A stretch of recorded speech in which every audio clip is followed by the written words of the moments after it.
termasuk utang. Atau Oke. ojo seneng utang gitu. Omset sendiri Mas, sekarang Gria Akikah udah di tahap berapa ini Mas? Rata-rata 100 ekor per bulan. Berarti nominalnya 200 sampai 250 juta.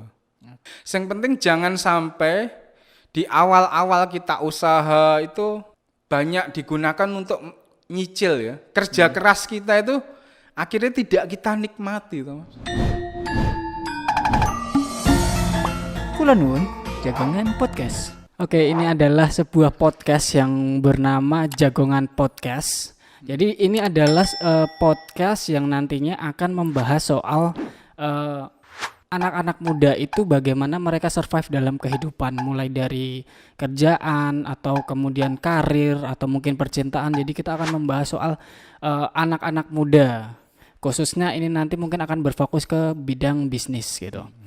Terus ini kita kedatangan tamu bernama yang namanya Mas Yudi gitu.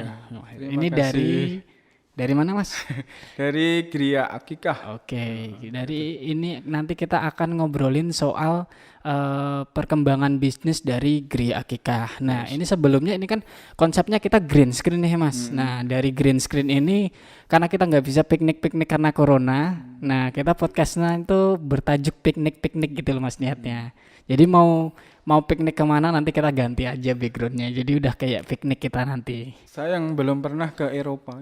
Oke, berarti nanti kita akan backgroundnya akan kita ganti ke Eropa. Oke, kita berangkat ke Eropa. Oke, ini dia, udah di Eropa kita. Kok cepet ya? Oke, kemudian langsung mulai aja kali ya Mas Ya, ya. siap. Mungkin kita langsung ngomongin aja perjalanan Gria Akikah itu seperti apa sih Mas? Awal-awal Gria Akikah itu seperti apa gitu? Awal-awal membangun bisnis ini ya berawal dari sebenarnya saya kerja dulu. Kerja di yayasan gitu, lembaga sosial. Di Darut Tauhid itu 8 tahun gitu.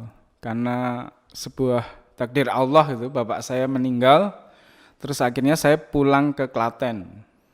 Pulang ke Klaten, terus saya memulai usaha itu ya secepatnya gitu. Setelah bapak saya meninggal selang sebulan itu, terus saya cobalah pekerjaan apalah daripada saya harus merantau dan sebagainya. Ya wes saya memulai dengan jualan telur asin gitu. Tapi ya wes kepikiran akikoh gitu keliling-keliling itu akikoh belum ada gitu. Terus akhirnya saya membuka akikah gitu. Akikah dan membuka di tahun 2014 Mas, di akhir tahun 2014. Berarti sampai hari ini sudah 6 tahunan ya. 6 tahun. Kalau jualan telur asinnya itu dulu Mas, itu berapa lama itu Mas dari mulai balik ke sini terus kemudian memutuskan untuk ini aku ke akikoh itu berapa lama untuk jualannya itu? Kalau telur asin itu kalau nggak salah sekitar 6 bulan nih.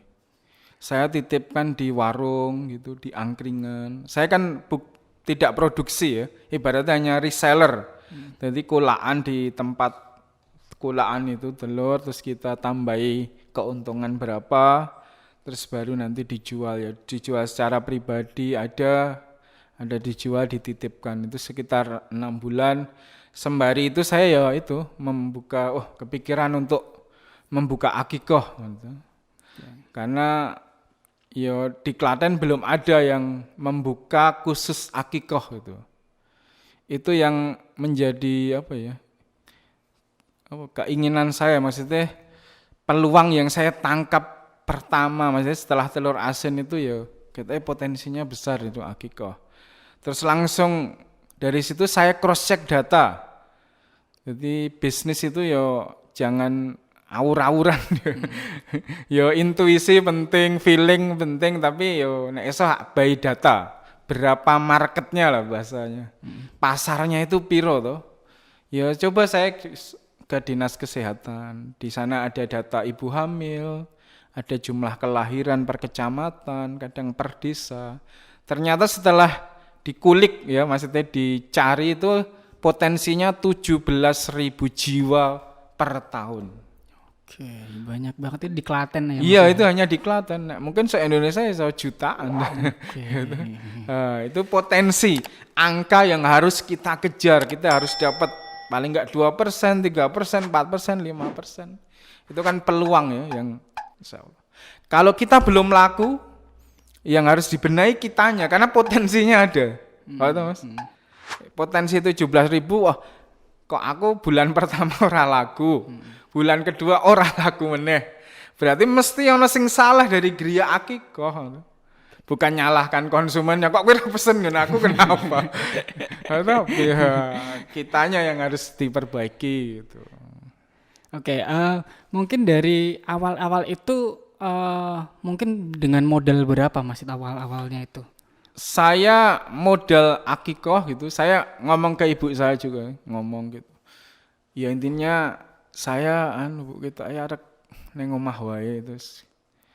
Ya wis buka akikoh insyaallah. Akhirnya dari warisan bapak saya gitu kan. Saya akhirnya menjual pohon. Karena kan bapak saya punya pohon-pohon itu kan aset juga. Pohon dijual, ada berapa mungkin itu laku 15 juta untuk modal awal saya membangun Gria Akikoh itu.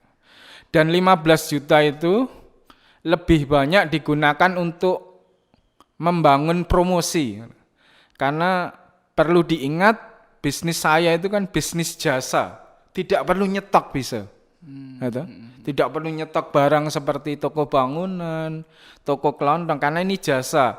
Ada order baru dikerjakan. Okay.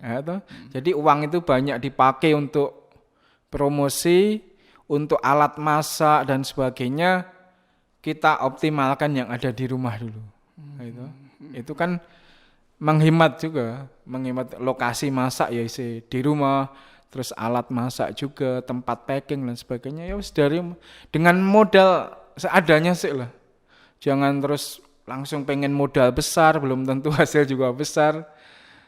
Yang penting modal apa adanya, kita yakini, kita tekuni, ya insya Allah pelan-pelan sampai hari ini sudah 6 tahun. Oke.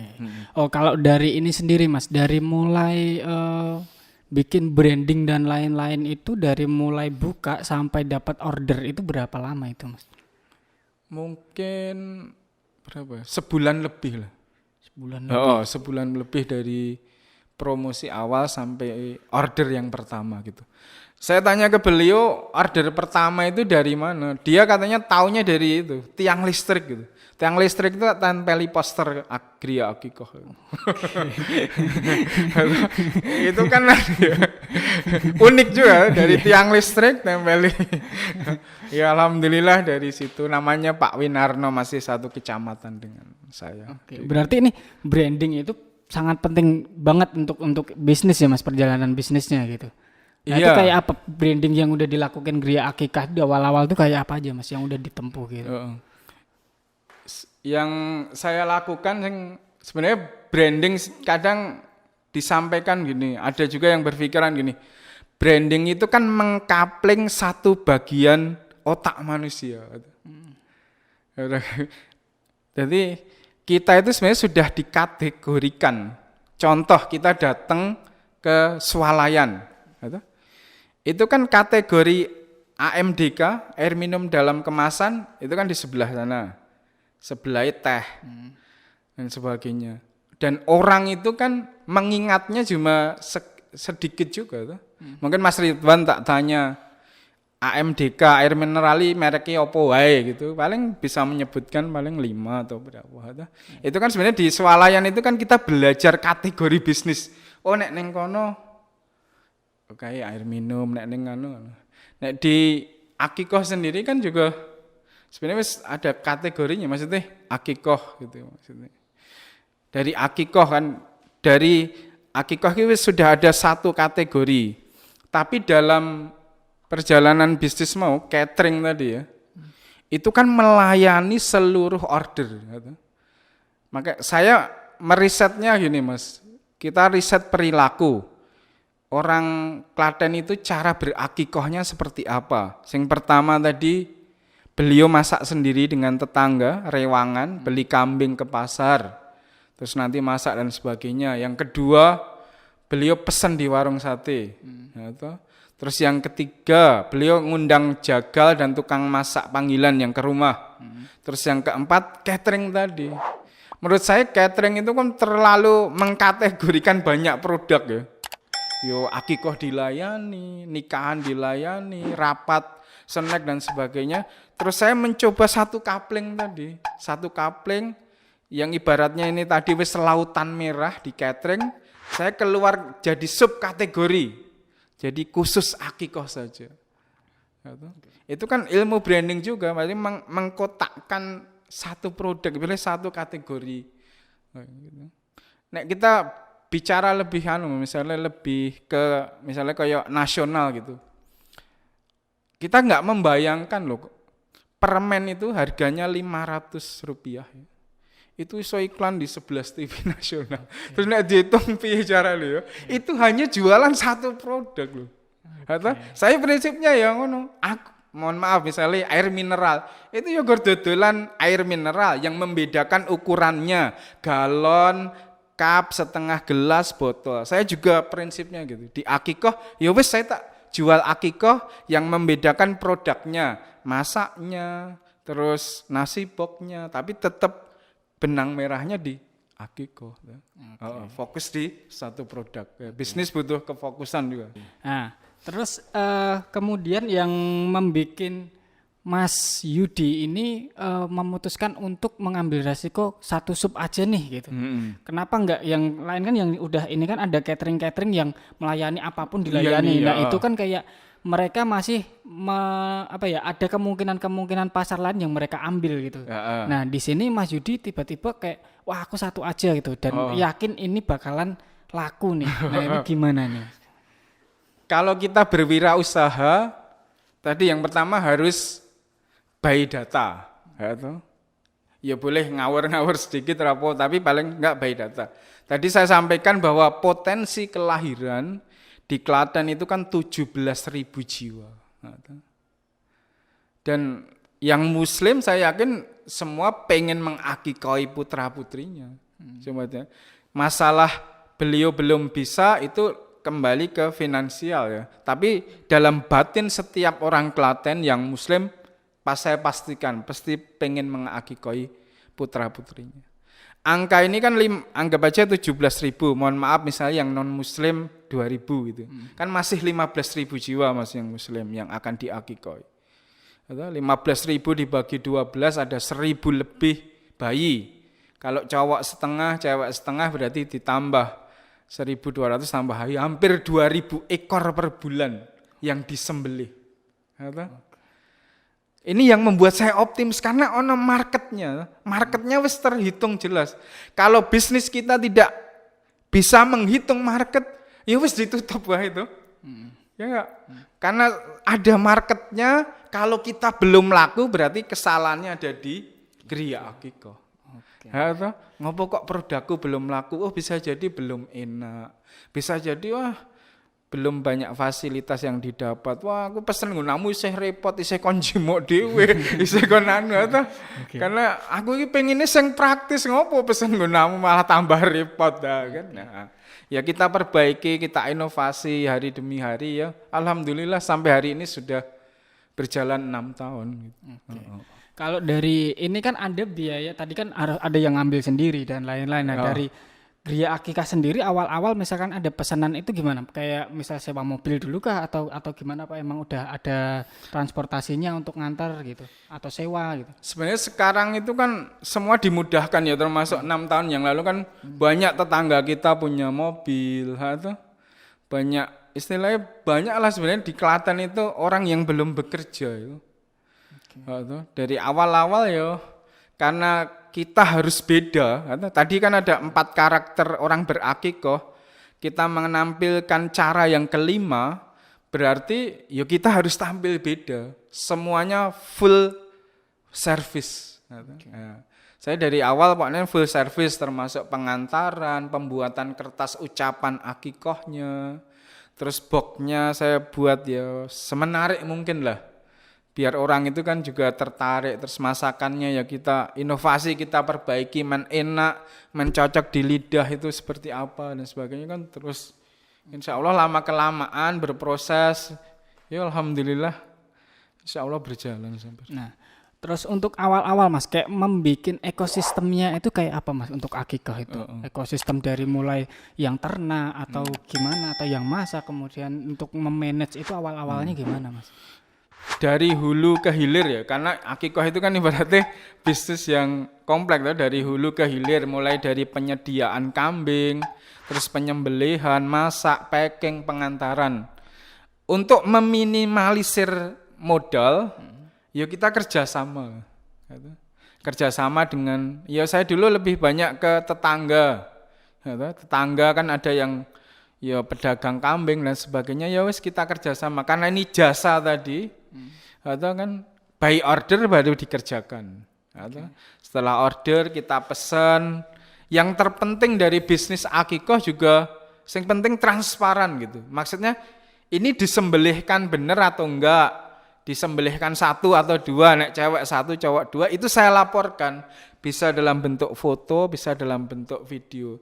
Jadi karena ini jasa, saya yakin modalnya minim ya.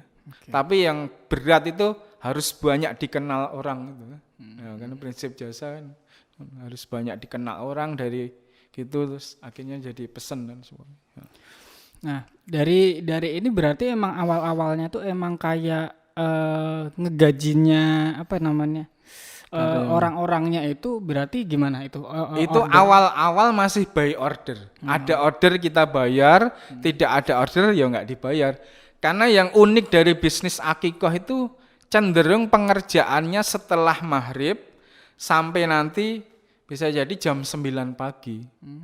Yang nyembelih habis maghrib, nanti selesai jam 9, pindah ke yang masak. Nanti yang masak kan masak pertama dulu, terus masak finishing itu ba'da subuh, terus packing. Setelah packing nanti pengantaran. Jadi cenderung waktu-waktu yang apa ya, di luar mereka kerja, dan pekerjaan ini karena sudah saya bagi-bagi yang nyembelih sendiri dan sebagainya, tidak terlalu berat gitu. Jadi mereka pagi iso neng sawah, pagi iso laden tukang, sore ngewangi nyembelih, dan sebagainya. Berarti emang awalnya itu kayak ngambil apa ya, waktu luang mereka untuk kemudian ibaratnya kalau di dunia saya gitu kayak freelance gitu ya. Mas, ya. Kayak freelance. Nah, oke. Berarti emang dari awal itu emang untuk bisnis jasa emang rata-rata itu emang di awalnya itu kayak freelance kayak gini. Terus kemudian kalau sekarang ini udah masuk di gaji bulanan atau gimana Mas? Saya membagi tim, karena bisnis juga harus membangun tim. Ojo gini Mas, prinsipnya gini. Segala sesuatu kalau bisa dikerjakan tim, kenapa harus dikerjakan sendiri? Kan manfaatnya lebih banyak. Tapi ada juga wong sing berpikir, ngopo ndak tak serahke wong liya, engko batine kebagi rono. Keberkahannya kan karena kita membagi rezeki itu toh. Bukan karena tak milih. Coba nek akikah ini saya kerjakan sendiri semua. Golek kambing sendiri, nyembelih sendiri, bar kesel nyembelih itu langsung gawe bumbu masak, terus packing. Yo bener, untungnya langsung banyak. Di hari pertama, hari kedua saya masuk angin. Gitu. Prinsipnya kan, poinnya kan nek iso dikerjakan tim, bermanfaat untuk orang lain dan masih cukup secara keuangan, ya wis kita libatkan orang lain. Tim saya sekarang yang di manajemen, ya saya membagi manajemen itu ada keuangan, CS, admin, terus packing, terus persiapan packing itu ada sekitar 5 orang.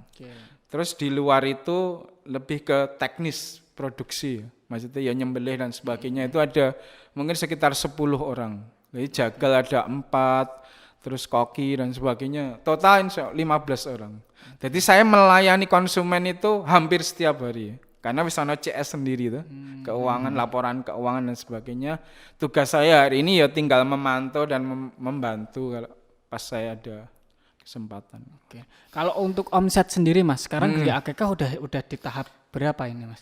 Saya rata-rata 100 ekor per bulan, berarti nominalnya 200 sampai 250 juta. Itu per bulan segitu. Terus nanti Dia dipotong untuk operasional, gaji karyawan dan sebagainya. Saya selaku manajer ibaratnya itu dapat bagian sendiri. Karena saya mengelola ini, terus di keuangan saya ada bagi hasil. Maksudnya bagi hasil itu keuntungan setelah dipotong operasional. Nanti ini penting Mas. Jadi nek kita punya uang longgar, mau apa-apa juga enak. Maksudnya mau apa-apanya dalam artian saya pengen mengembangkan bisnis ini ya. Bukan terus mau kredit motor, mau kredit iPhone, mau kredit mobil. Jadi prinsip pengusaha muda, ojo seneng wow ini loh. Ojo seneng cepet sugih. Lagi usaha setahun wis pengen kredit kono dledar ngetan ngulon kaya setrika din iPhone-ne ndak bulan ganti ya toh piknik ning rono dan sebagainya padahal keuangannya sih hancur-hancuran ya toh laporan keuangan ora duwe ngopo lah itu loh Mas penyakit anak muda itu pengen cepet sugih gitu pengen cepet disawang tonggo teparo wah kayak sukses usaha ini itulah. Itu tolong ditahan sih ya. Nek duitmu rung akeh aja sok seneng pamer. Itu ditahan sih kesenanganmu itu ditahan lah tinggal nambah modal men keuntungannya tambah besar membesar. Oke, berarti emang di sini itu yang paling penting untuk pengusaha yang baru berkembang jangan sampai mengeluarkan dana yang enggak penting jangan dikeluarin gitu ya. Enggak penting. Termasuk utang. Ojo seneng utang gitu. Termasuk memulai usaha. Atau sebisa mungkin ya dengan uang sendiri lah. Maksudnya misalnya tidak dengan uang sendiri, misalnya uang orang tua ya enggak apa-apa. Yang penting jangan sampai di awal-awal kita usaha itu banyak digunakan untuk nyicil ya. Kerja keras kita itu akhirnya tidak kita nikmati toh, Mas. Mohon maaf misalnya omset kita 200 juta. Tapi ternyata kita punya cicilan di bank itu 9 juta. Padahal laba kita cuma 10 juta. Kita gara-gara nompo fresh money itu 1 juta. Padahal kita punya anak dan istri. Akhirnya kita collab juga. Karena bisnis itu kan harus profitable. Harus profit ya. Harus untung. Karena bisnis itu tugasnya nyetak duit. Nyetak duit seoke-oke dari bisnis. Terus nanti kita bagi ke keluarga, ke siapa. Nah kalau untuk ini Mas, untuk apa modal yang harus untuk para anak muda yang baru mau memulai? Kayak gimana caranya menentukan pasar, kemudian dengan misalkan benar-benar nggak punya modal nih, mereka harus gimana gitu? Yang pertama, yang jelas kalau kita pengen jadi pengusaha itu sudah sangat dijamin di dalam dalam Islam ini kan podcast terkait Ramadan dan sebagainya sudah sangat jelas 9 dari 10 pintu rezeki itu dari berdagang. Itu harus diyakini dan itu yakin saya membuktikan 8 tahun saya kerja itu paling gaji saya 2 sampai 3 juta. Sekarang saya berdagang saya berani menyebut 10 kali lipat per bulan. Itu yang saya yakin nih. Jenengan harus yakin itu 9 dari 10 pintu rezeki dari dagang. Ya mohon maaf misalnya orang tua mengarahkan kita dari PNS dan sering gagal dan sebagainya. Tapi saya lebih senang mengarahkan ya teman-teman muda ini di Klaten ataupun di seluruh Indonesia. Halolah dagang. Insya Allah hasilnya lebih banyak. Waktunya lebih longgar loh Mas. Iya. Benar. Waktunya lebih longgar, kita bisa kumpul anak dan istri itu kan kebahagiaan yang luar biasa toh. Iya. Saat kita wis mampu mendelegasikan tugas kita ke orang lain terus kita banyak waktu untuk anak dan istri itu kan luar biasa ya. Kan wis yang penting harus yakin. Bob Sadino kan sering ngomong, saya mau usaha tapi enggak modal. Ya wis tak modali 100 juta, kakimu tak ketok siji. Kadang wong mesti di alesane ngono. Ngopo kok kowe ora usah aku rung ndek modal. dan sebagainya. Nek menurut saya yang pertama, nek pengen wirausaha itu tadi harus by data, modal keyakinan.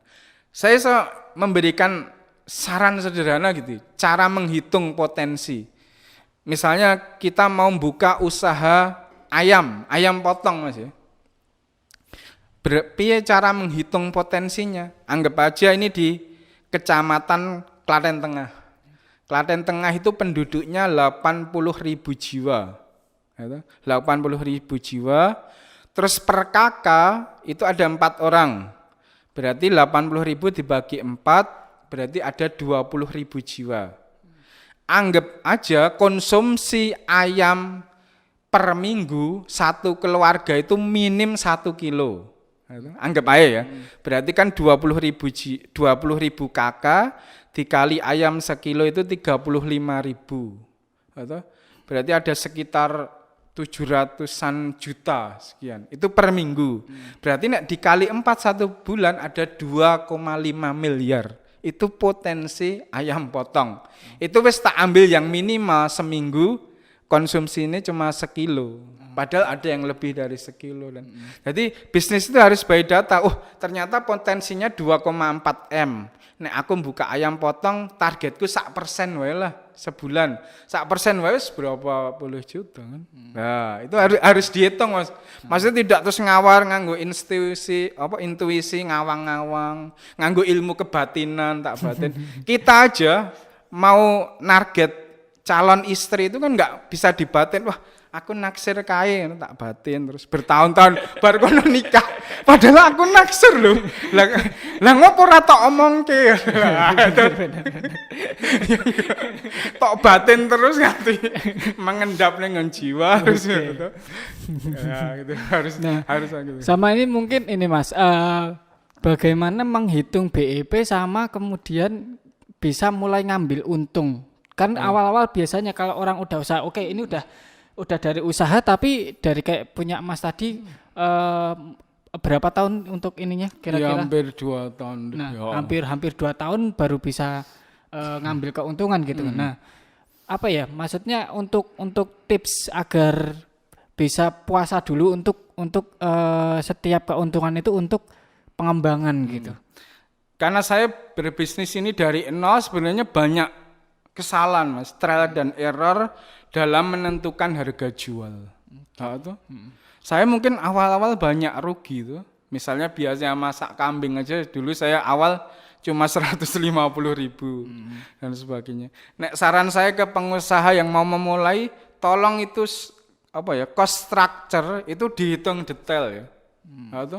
Maksudnya misalnya berasnya berapa, terus bawang berambangnya berapa, itu kan iso ditulis detail nanti ketemu harga pokok atau jenengan kalikan 2 atau kalikan berapa nanti nonton situasi nanti bisa jadi harga jual kan.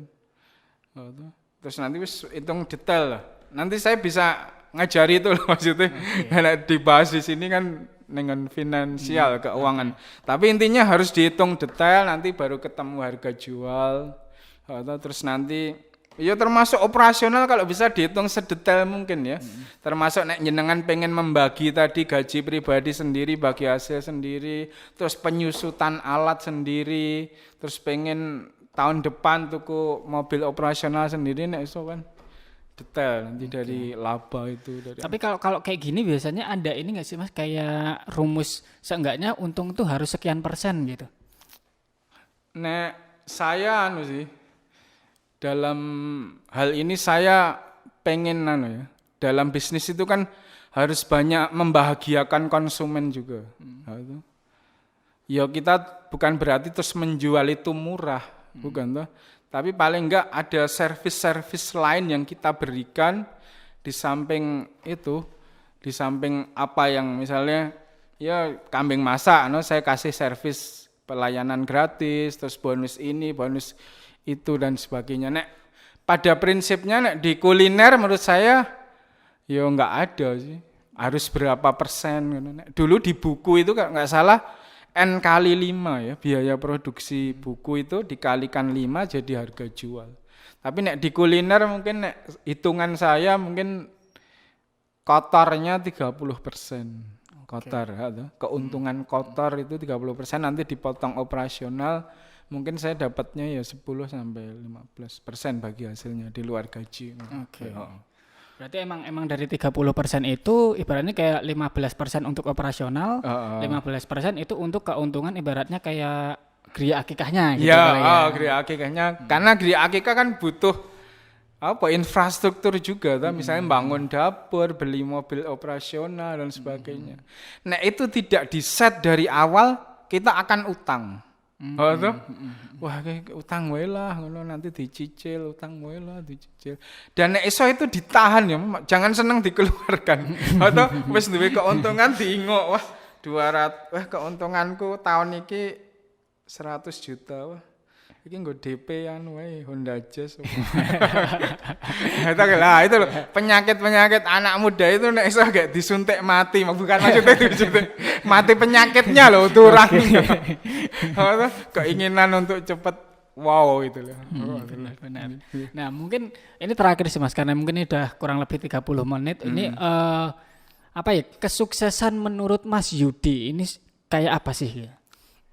Kesuksesan menurut saya yang jelas saya bisa mencukupi kebutuhan anak istri dengan cara yang maksimal. Karena ya kita laki-laki kan harus berakad nikah. Berani berakad harus berani bertanggung jawab. Ar-rijalu qawwamuna 'alan nisa. Setiap laki-laki itu kan pemimpin. Karena nek rumah tangga kita belum settle ya kurang bahagia, saya yakin manusia kurang bahagia. Terus yang berikutnya, prinsip yang kedua, khairun nas anfa'hum linas. Sebaik-baik manusia harus banyak memberi manfaat ke sekitarnya gitu. Jadi prinsip pengusaha, siapa lagi sih sing arek tak bantu gitu. Bukan ngene, sapa neh sih iso nulung aku sesuk. Bangun dina tapi sapa neh sing arep tak bantu, misalnya ada janda 3 anak, ada tetangga sing difabel apa sing apa kan ya. Sebisa mungkin kita bawa. Itu kebahagiaan itu kan memberi ya, bukan diberi. Saya kan itulah kebijakan, bukan berarti untuk riak ya, tapi nek njenengan prakteknya gitu, saya yakin memberi itu bahagia banget. Nggak perlu dibales juga nggak masalah, kan karena iso memberi itu saya yakin sangat bahagia. Kayak ini loh Mas, prinsip itu loh matahari. Karena ono lagu nih tuh, apa jenenge? Matahari itu kan selalu memberi, tak harap kembali bagai sang surya menyinari dunia. Dia kan orang mengharap kembali, dibalas budi, ora gelem, diterima kasih, ora gelem kan. Gitu. Oke, jadi mungkin ini bagi teman-teman yang mau memulai usaha itu yang paling penting adalah by data itu tadi. Jadi marketnya harus dihitung, potensinya itu. Nah, terus kemudian harus poso ngempet keuntungan, jangan sampai itu dibelanjakan ke halal. Nek seneng ngopi manuk, engko tuku manuk dikebaki sak rumah ke manuk. Oke. Jadi itu untuk tips dari Mas Yudi dari Geria Akikah untuk teman-teman yang nanti mau bikin usaha, tapi yang intinya adalah 2 poin tadi sebisa mungkin dijalankan. Oke, mungkin di podcast ini segitu dulu kita akan ngobrol ini ya Mas ya. Nanti siap. Mungkin kita akan ngobrol lagi dengan tema yang lain masih bersama Mas Yudi kapan-kapan ya Mas. Insyaallah. Oke, siap. Jadi terima kasih buat teman-teman yang udah nonton. Sampai jumpa. Oke. Cekap semanten matur nuwun.